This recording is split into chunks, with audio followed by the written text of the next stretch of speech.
By the way, Walter, I put my dog-eared copy of that book there in hopes that you would... All right, Tim. I hope, all right. In hopes that you would... Anybody who wishes that I would speak for 10 hours gets a signed copy of the book. But thank you for having me. Sure. And I'll do this real quick to Tim. Oh, that's awesome. With respect. Very nice. And I mean that in terms of the with respect, because what Tim has done with Ethisphere, and all of you have done with Ethisphere, and the magazine, since I'm an old magazine person, I wasn't really good at running CNN, but I loved magazines. Ethisphere is a great magazine too. Clean, beautiful, and it has a mission. I also want to thank Marsha Rawls, who got me involved here, for which thank you.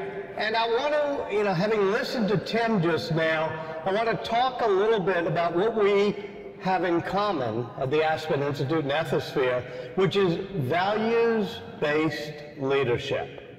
Leadership that's ethical. And I first really got turned on to this by Benjamin Franklin, one of my biography subjects. In the very first Poor Richard's Almanac, because Ben Franklin wrote under the pseudonym of Poor Richard, he talks about the importance of what he calls doing well by doing good. That basically means that you can do well as a company, as all of you have, by doing good for all of your stakeholders. The people of your community, your employees, your stockholders, and everybody else in this nation and this world. And what I loved was that chart that even gave, sort of proof of the concept, which is that companies that do good not only do well, but they do better than some companies that aren't in that category. And the whole concept of leadership based on values is something that's ingrained in our nation, it's ingrained in our corporate culture, and sometimes we forget it, but at dinners like this, we get reminded of it because of people like you. When I was looking to write The Innovators, a book about how the digital revolution, the computer, and the internet all came to be, I looked at the people who were the great leaders of the digital revolution. And I tried to extract the leadership and values lessons that they came with. And the first of these is really the notion that you have to connect the humanities to the sciences. When I was first writing about Steve Jobs, in fact, when we first decided to do this book together, I had done a biography of Benjamin Franklin, I'd done a biography of Albert Einstein, and right as that book came out, Steve called me and said, let's take a walk. And then he said, do me next. Of course, I said, okay, Ben Franklin, Albert Einstein, you? No, he's my age.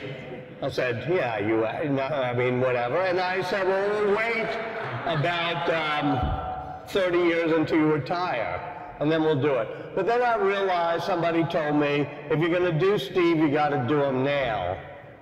Because I said, well, I didn't know he was sick. He said, yeah, he was diagnosed the day before he called you.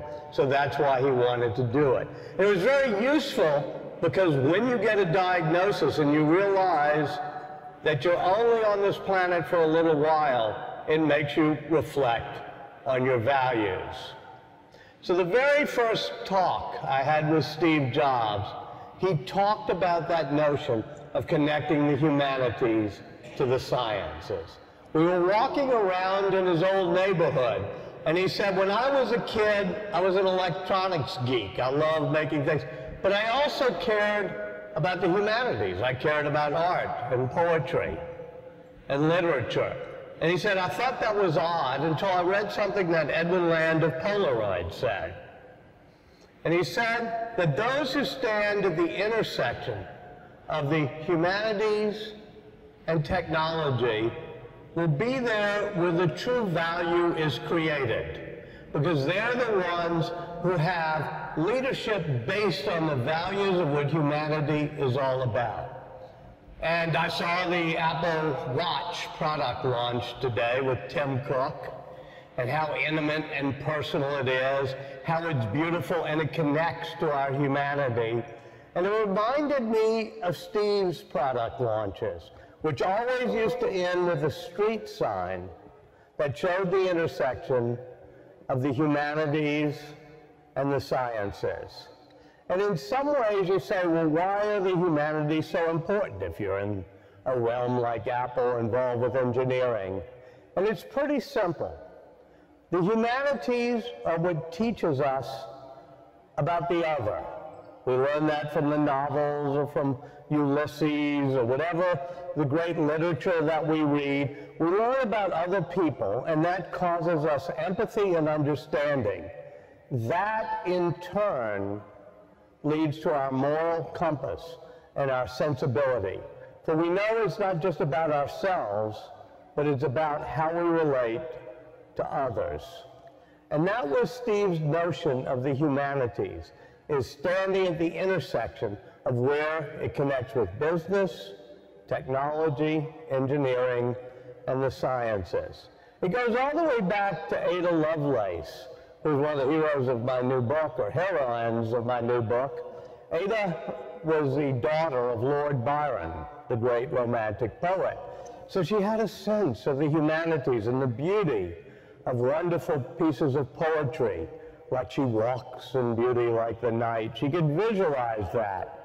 But when she was growing up, her mother, Lady Byron, was not that particularly fond of Lord Byron. If you knew Lord Byron, you could probably understand why.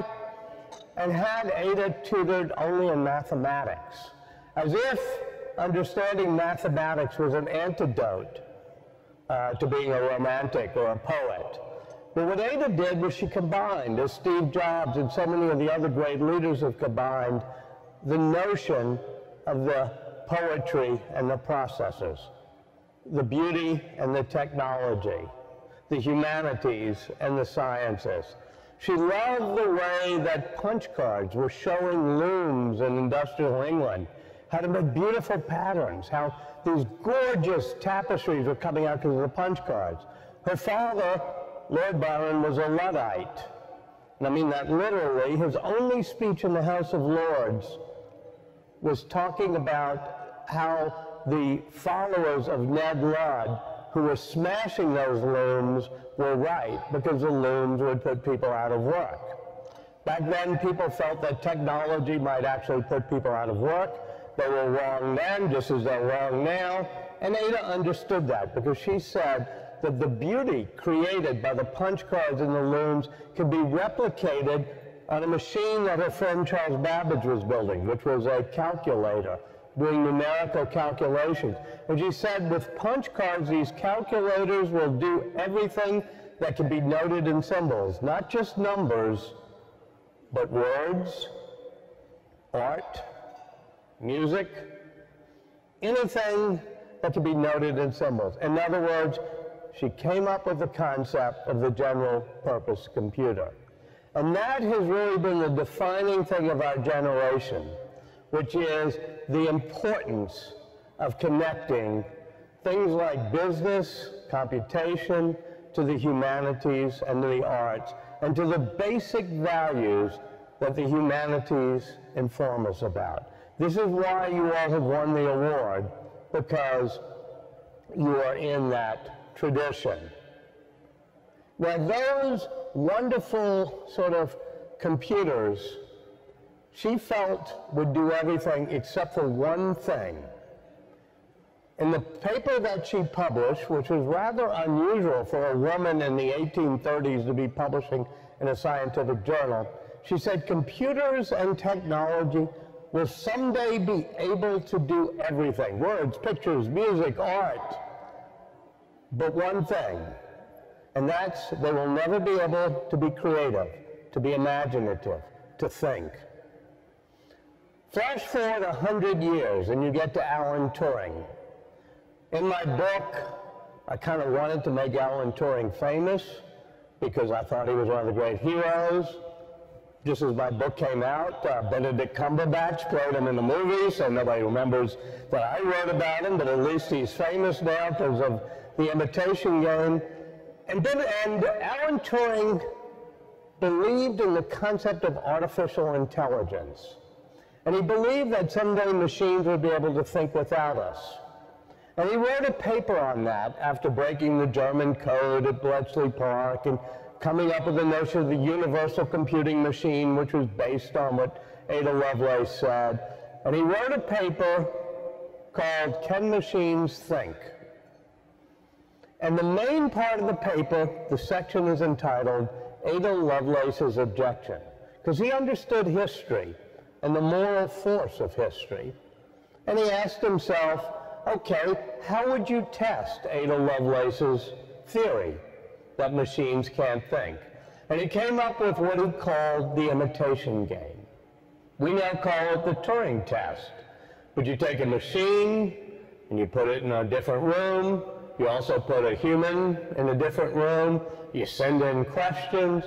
And if after a while you can't tell the difference, which one is a machine and which one is a human, then it means, Alan Turing said, that you have no empirical basis to say that the machine is not thinking. I believe, and so do most, professional philosophers and cognitive scientists, that this is not a very good test, even if the machine can fool you. It doesn't really mean it has consciousness, a moral sense, an ethical compass. But even so, it's been surprising that in 1950, when he wrote that piece, he said, soon machines will be able to do that. And it's now been what? 65 years, and no machine has ever convincingly passed the Turing test. Every now and then you get some machine that does some gimmick. The latest was one that pretended to be an 8-year-old Romanian boy and for 5 minutes fooled a few people. But really, that notion that humans and machines are fundamentally the same has been over and over again proven wrong. You can take out your iPhone and talk to Siri and maybe for a moment or two be fooled, especially if you're in a fantasy movie. But in fact, you're never really fooled. If you ask Siri a difficult question like what's the depth of the Red Sea, using Google and other things, she can answer better than your smartest friends. Whatever it is, 5,742 feet. But you ask a simple question like, can a crocodile play basketball? And it's totally confused. It'll give you the Florida Gators schedule or something ridiculous. But that notion that our humanity and our technology are fundamentally the same has proven over and over again to be wrong. What's proven to be right is that the moral, ethical, values-based, imaginative, and creative sensibilities of humans, combined with the processing power of machines, has always turned out to be more powerful than machines alone or computers alone. Now look at all the people I've written about and say, what values-based lessons do they come up with that show this? Among them is the importance of collaboration, something that any values-based company like yours knows is a key to your success. Any authoritarian company where everything's handed down from the top doesn't really understand the values of all of its stakeholders. Now, the internet and the computer are the two most important inventions of our time. But, with all due respect to Al Gore, none of us really know who invented them, right? Why? Because they were both done collaboratively. You have Alan Turing creating a great machine in Bletchley Park, England, to break the German code. It wasn't really a general-purpose computer. It only did one thing, which was break the codes. But there were two teams in the United States, each trying to do the computer. One of them, not two teams, two places where it was happening. One was Iowa State, which is a loner. Now, those of us who are biographers, we know we distort history. We know we make it seem like innovation and leadership is a loner's endeavor, that some guy or gal goes to a garage or a garret and has a light bulb moment, an invention or innovation happens or something is formed. Well, that's the type of person who thinks that John Vincent Atanasoff invented the computer. In fact, what Atanasoff did is he's physics professor at Iowa State. He came up with a lot of the ideas, but by working alone, you know, whenever he was stumped, he would just get in his car and drive for hours and talk to himself. I think part of it was to try to come up with ideas. Part of it was he would get to the Illinois border where you could buy alcohol by the drink, and so he would get a little drunk there. But in the end, he's not really able to execute his ideas.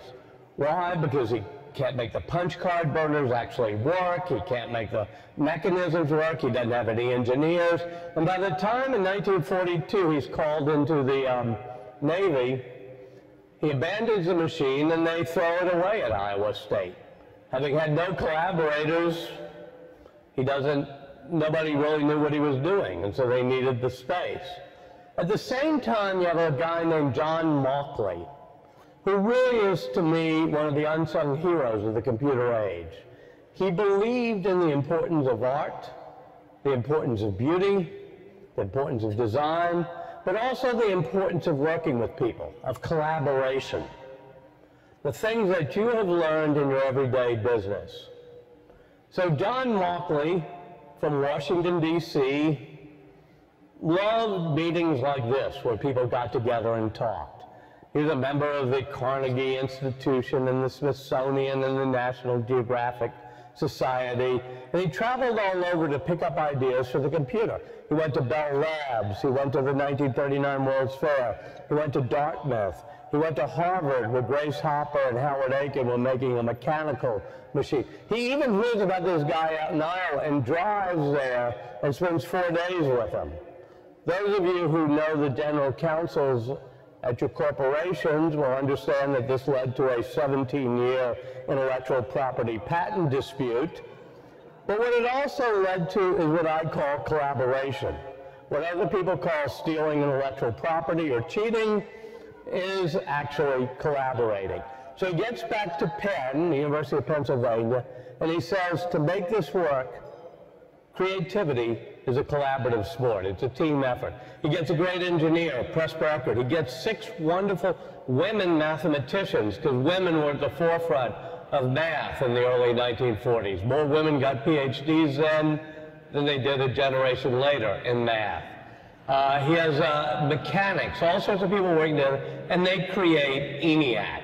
And it was a testament to the collaborative spirit. Also, you see that when it comes to creating the internet. The internet was envisioned by a guy named J.C.R. Licklider at MIT, who came up with the most important concepts of the computer revolution. But like a really good leader, you've hardly ever heard of him, because Licklider liked to give credit more than he liked to take credit. Licklider also was one of those people who believed in connecting the arts and the sciences. He would take his MIT engineers to art galleries and make them stand for an hour in front of the same painting to look at how each brushstroke was an expression of creativity. And so when he decides to help build the first air defense system of the United States after the war, he makes it very interactive, because if you're not quickly interactive as a computer, you're not very good as an air defense system.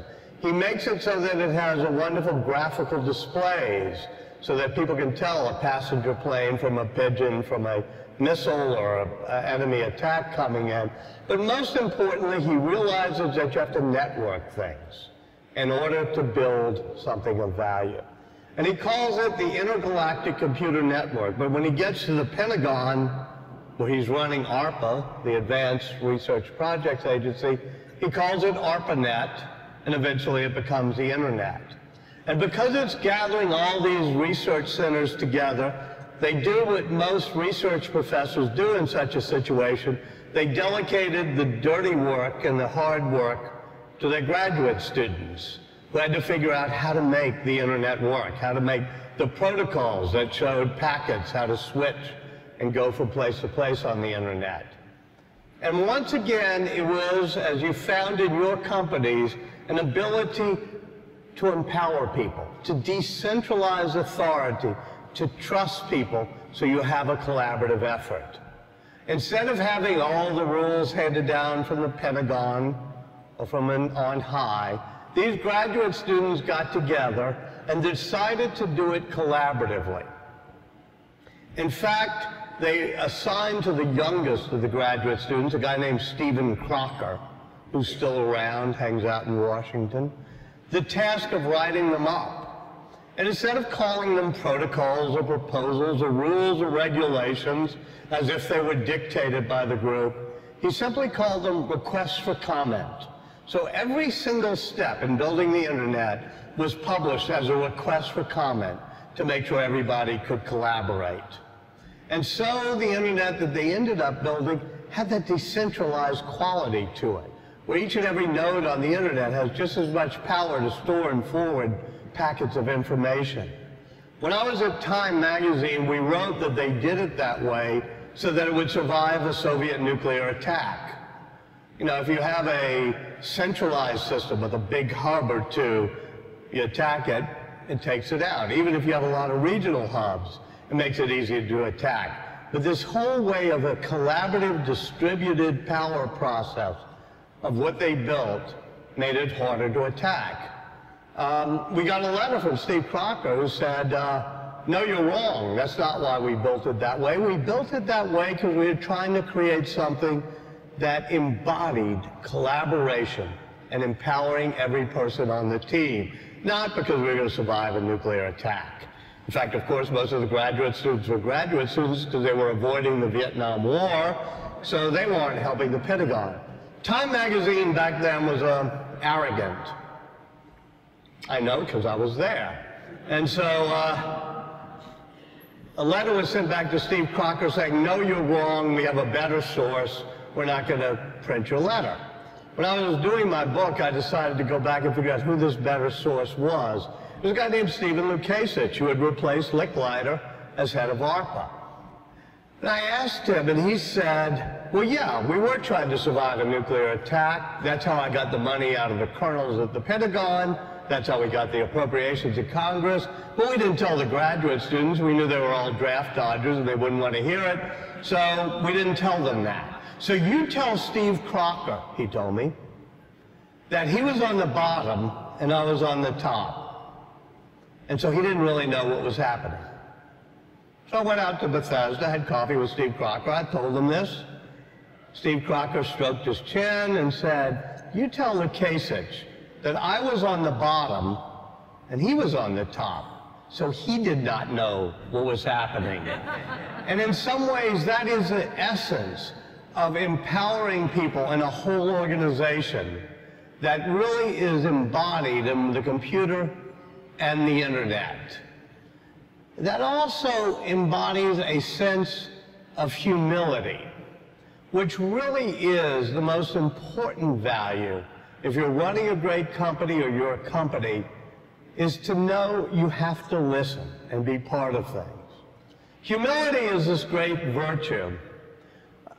When Benjamin Franklin ran away to Philadelphia from the very authoritarian Boston, where the theocrats like Cotton Mather dictated things, he decided to create a very collaborative culture in a city in which there were a lot of ethnic groups and people from different backgrounds. And he created what was called the Leather Apron Club. Nowadays you might call it the Ethisphere. It was about how do you have the right values to be a business leader. And Benjamin Franklin made a list of 12 to be a great civic leader and business leader in the town of Philadelphia. He was just out of his teens. He was in his early 20s. And it was the young shopkeepers and artisans and apprentices who were in this club. And if you've read the autobiography of Ben Franklin, you'll know the list, because he prints it there. Industry, honesty, frugality. And being the type of geek he was, he put it all on a chart, and every week marked how well he had done on each of the virtues. At one point, he had mastered all 12 of the virtues, and a friend of him in his leather apron club said to him, "You know, Franklin, there's a value that you're missing, one that you might want to practice now and then." And Franklin said, "What's that?" And the friend said, "Humility. You might want to try that one for a change." What I love about Ben Franklin is he put it on his list. And he said, "I was never very good at the virtue of humility. I never really mastered it. But I was very good," he said, "at the pretense of humility. I learned to fake it very well." But here's the genius of Franklin. And he said, "And it finally occurred to me that the pretense of humility was just as useful as the reality of humility. It made you listen to the people in the community. It made you listen to the other people you worked with. It made you try to find the common ground that were the values that were the core of what we were doing." And so you find in Benjamin Franklin that type of moral leader who knows how to bring people together by listening based on values, by having the humility, or at least the pretense of humility, to make sure that you try to find the common ground. And that was the essence, as Franklin said in his autobiography, this was the essence of the middle class democracy that we were trying to create in the colonies. Now, throughout his life, you see him being important as a leader based on these values. You know, leadership is about creating great teams. Throughout everything I've studied, even Steve Jobs, who was a strong cup of tea, his success comes from creating great teams. If you look at some of the really creative people who failed, like William Shockley, who created the transistor at Bell Labs, was part of a whole team that had Shockley, John Bardeen, who was a quantum theorist, Walter Bratton, who's a materials scientist. They all worked together to make the transistor. But Shockley doesn't know how to hold people together because he's more interested in taking the credit than giving the credit. So when he forms his company, he gets a lot of really good people as part of his team. He gets Bob Noyce, one of the great leaders of the 20th century. Gordon Moore of Moore's Law, one of the great thinkers of the time. And they form a team, but Shockley can't make it work because he's not like Ben Franklin. He has an arrogance. He has an inability to listen to people. And so it all falls apart. I know one of the winners of the award tonight is Intel. Intel is a company that's bred into its DNA this notion of being values-based and leading with people like Bob Noyce. Because Bob Noyce leaves Shockley Semiconductor, and with Gordon Moore, he forms a team, realizes that they're both too nice. Those of you who win awards for being values-based, now you also have to have somebody in the company who knows how to get the transistors out the door, so they hire Andy Grove. But it's a team that really pulls together a visionary, an engineer, a person who knows how to manage, and they form Intel. Likewise, Ben Franklin does that. He's the oldest of the founders. You need to have people like Washington who are above reproach, you know, great sort of ethical leaders. You need to have passionate people like John Adams and his cousin Sam Adams. You need to have smart people like Jefferson and Madison. But Franklin is the one, because of this notion of humility and bringing people together, that really is the glue. For example, at the convention doing the Declaration of Independence, they create a committee, Congress does, to write this declaration. May have been the last time Congress created a good committee, but it has Franklin, Jefferson, and Adams on it. And Jefferson writes the first draft in which he says, "We hold these truths to be sacred." And you see Franklin's printer's pen crossing out sacred and putting self-evident, because we want to show that is based on our own logic and our own notion of values as opposed to the dictates of religion. But the sentence goes on to say, and they're endowed with certain inalienable rights. You see John Adams putting in endowed by their creator. So they're balancing things. And at the Constitutional Convention, Franklin, when the compromise to do big states, little states is breaking down, he makes a speech and he says, when we were young tradesmen here in Philadelphia and had our small businesses, and we were putting together a joint, and it didn't quite fit, you'd shave a little from one side and you'd shave a little from the other, and you had a joint that would hold together for centuries. And so too we here at a convention must part with some of our demands. It was that notion of bringing people together based on a sense of humility, which means a respect for their opinions. And so they come together and do the compromise. And what Franklin's genius was from this notion of leadership based on the value of listening to others was that compromisers may not make great heroes, but they do make great democracies. And the final notion I'll leave you with is a notion of a value that was deep ingrained in Steve Jobs, which was to think different. That ability to think out of the box. I remember when he was sitting in his backyard one day, and he started reciting to me the television ad he had helped to write when he came back to Apple in 1997. I see many of you in this room who are old enough to remember that ad, which was, here's to the crazy ones, the misfits, the rebels, the round pegs in the square hole, the ones who think different.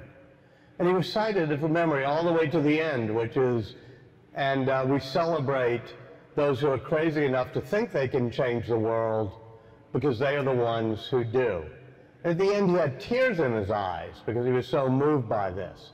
This notion of thinking different, being able to think out of the box, has been important to me and every one of the leaders I have looked at. Even in Einstein, you know, when he was a kid, his father gave him a compass, and the needle twitched and pointed north, and Einstein sort of mesmerized by it. Why? Nothing's touching the needle. Why does it point north? Now, you and I remember getting a compass when we were kids, right? You know, oh, well, look, the needle, it points north. And a few minutes later, we're on to, oh, look, a dead squirrel, or whatever. We're on to something else. Throughout his life, Einstein was passionate about trying to figure out, to think, because nothing really explains how a force field, like electromagnetism, interacts with a particle, as in particle physics or quantum physics. Throughout his whole life, he's trying to figure this out. And he reads Maxwell's equations, which if you look at them, or if you're Einstein and you look at them, says that the speed of light always has to travel at the same speed, even if you're going really fast towards the source or away from it.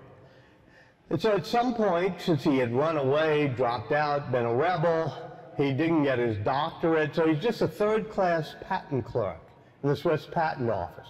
But what he's doing there is he's looking at patent applications to synchronize clocks. And if any of you know Swiss people, they tend to be rather Swiss. They really wanted to strike 7 in Bern at the exact same moment as strike 7 in Zurich. And that means sending a signal between the two clocks, and the signal travels at the speed of light. And Einstein's thinking, well, if I'm traveling really fast towards one of the clocks, what looks synchronized to me is different than for somebody traveling really fast towards the other clock. And so, with just a leap of the imagination, he thinks out of the box. Everybody else had read Newton, who begins the Principia by saying, time marches along, irrespective of how we observe it. But you got this patent clerk saying, how do we know that? And he says, I get it. The speed of light is always constant. But time is relative. What's synchronized is relative, depending on your state of motion. And that's all the special theory of relativity is, but it comes from thinking out of the box. He had a real passion, total passion for what he did, and that passion is really key to making great leaders. Steve Jobs always had that passion of connecting beauty to technology. When they were doing the original Macintosh, he made sure the case was beautiful, the screen was beautiful. But at one point, he looked inside and the circuit board wasn't beautiful. And they said, well, it's inside an enclosed case. Nobody will ever see it. Nobody will ever know. And he told the story of how he had built a fence around his backyard when he was 6 years old with his father. And his father had said, make the back of the fence just as beautiful as the front. Steve had said, why? Nobody will see it. Nobody will ever know. And his father had said, yes, but you will know. You will know. And if you really care about the value of what you're doing, you care even about the parts unseen. So they hold up shipping the original Mac until they can make that circuit board that nobody would ever see just as beautiful as the outside of it. And so that was that passion for really caring. But also Steve knew it was about more than just his passion. And this is what your award is all about tonight. After a while, you realize it's not just about your passion, it's about being part of something larger than yourselves. Part of something even larger than your companies. Part of a whole world and a history of humanity. And you become a part of that.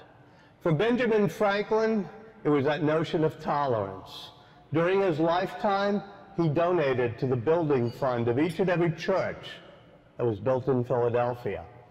And at one point, they were building a new hall. You can still see it if you look to the left of Independence Hall. And he wrote the fundraising document. Said, even if the Mufti of Constantinople were to send somebody here to preach Islam to us and to teach us about the Prophet Muhammad, we should be humble enough to listen, for we might learn something. On his deathbed, he was the largest individual contributor to the Mikveh Israel Synagogue, the first synagogue built in Philadelphia. So when he dies, instead of his minister accompanying his casket to the grave, all 35 ministers, preachers, and priests linked arms with the rabbi of the Jews to march with him to the grave. That was the something larger they were fighting for back then. Something larger than just themselves. Something we're still fighting for, both in the world and even at home. And as for Einstein, on his deathbed, after he has this aneurysm, he knows he's going to die, all the people come to see him.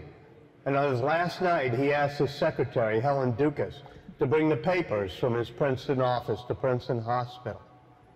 And on that last night, after everybody's gone, he just writes 12 pages, full pages of equations, line after line, with little math mistakes, but he corrects them and does it all, as he's dying, still trying to make one last stab at what he called the universal field theory, the general field theory. How does electromagnetism connect to gravity and particle physics and quantum physics? Or in other words, why does that compass needle twitch and point north? Until he has just one last line of equations that dribbles off as the pain becomes too great. That was something larger than himself. He thought it would get us closer to the spirit manifest in the laws of the universe. And as for Steve Jobs, it was late 2011, the end of the summer, when he realized he was not going to win the race against cancer. And we talked about things that are really relevant to why you're here tonight. Because I asked him, what was the purpose of it all? What mission were you on? Was it about something larger? And he said that when he was young and had run away, he'd gone to India, studied Zen Buddhism, he began to believe that life was like a river. And he said, you know, throughout life, people have put things in that river that are really cool. And if you're successful, you get to pull a lot of things out of the river. Wonderful things people have made, wonderful ideas people have come up with, wonderful processes, wonderful ways of doing things, wonderful materials you can have. He said, but one of the things I've now learned, so I'm getting near the end, is that it's not about how much you take out of the river. It's what you get to put into that river. That's what all of you tonight are being awarded for. That's why you're being celebrated tonight. Because whether it's like Franklin, Einstein, or Steve Jobs, you know it's about something larger than just maximizing the profits. It's about what do you get to put in the river of history, and how does it help us get one step closer to that spirit that's manifest in all of humanity. Thank you all very much for having me. Appreciate it. Thank you. Thank you.